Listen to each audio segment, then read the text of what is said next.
আমরা সবাই চেয়েছি যে এই অন্তর্বর্তীকালীন সরকার প্রয়োজনীয় যে সংস্কারগুলো সম্পন্ন করে নিষ্পন্ন করে একটা অবাধ সুষ্ঠু নির্বাচন দেবে। এই নির্বাচনই তো আটকে রেখেছিল শেখ হাসিনা। এই নির্বাচনে ভোটাররা যেতে পারেনি, এটা নিয়েই তো আমাদের যত কথা, যত প্রতিবাদ, যত আন্দোলন।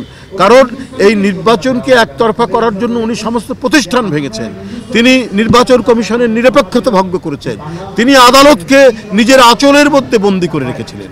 তো সেই পরিবেশ থেকে একটি মুক্ত পরিবেশ এবং সত্যিকার গণতন্ত্রের পরিবেশ ফেরানোর জন্যই তো আমাদের মানে এই সংগ্রাম, আমাদের কি বলে যে আন্দোলন ছিল। তো তাহলে আপনার এই নির্বাচন নিয়ে গড়িমসি করা হচ্ছে কেন?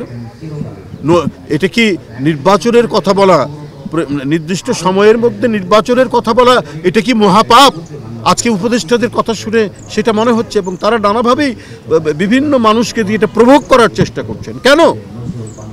আজকে কি বলে যে পরিবেশ উপদেষ্টা, তার দায়িত্ব তো মানে পরিবেশকে সুরক্ষা করা এবং পরিবেশের উন্নয়ন। উনি যতদিনই সময় পান, আজকে বুড়িগঙ্গা কেন ড্রেন, আজকে শীতলক্ষা কেন ড্রেন, আজকে আমরা মানে বিষাক্ত নিঃশ্বাস কেন নিতে হচ্ছে?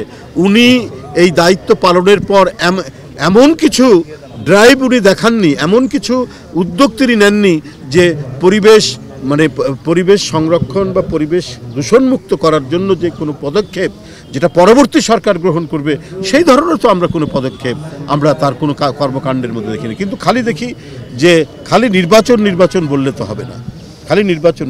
এটা একটা সরকারের উপদেষ্টারা কী করে এই কথাগুলো বলেন, তাতেই মনে হচ্ছে যে তারা অর্পিত দায়িত্ব তাদের যেটি, সেটা বাদ দিয়ে তারা যদি অন্য কোনো গভীর এজেন্ডা নিয়ে তারা কাজ করেন, তাহলে তো জনগণ সেটাকে কখনোই মেনে নেবে না। তো যাই হোক, আজকের 126তম জন্মদিন আমাদের জাতীয় কবির।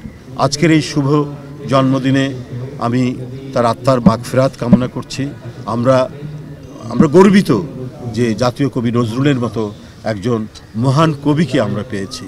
আমাদের সুখে দুঃখে আনন্দ বেদনায় শোকে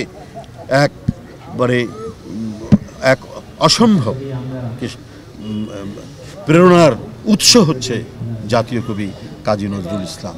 আমরা সামনে আরও যত লড়াই সংগ্রাম যাই আসুক না কেন, আমাদের প্রতিটি পদক্ষেপ, আমাদের প্রতিটি মিছিল, আমাদের প্রতিটি স্লোগান নজরুল আমাদেরকে প্রভাবিত করবে, নজরুল আমাদেরকে উদ্দীপ্ত করবে, নজরুল আমাদেরকে সমস্ত শৃঙ্খল ভেঙে এগিয়ে যাওয়ার সাহস যোগাবে। ধন্যবাদ। Thank you so much. Thank you.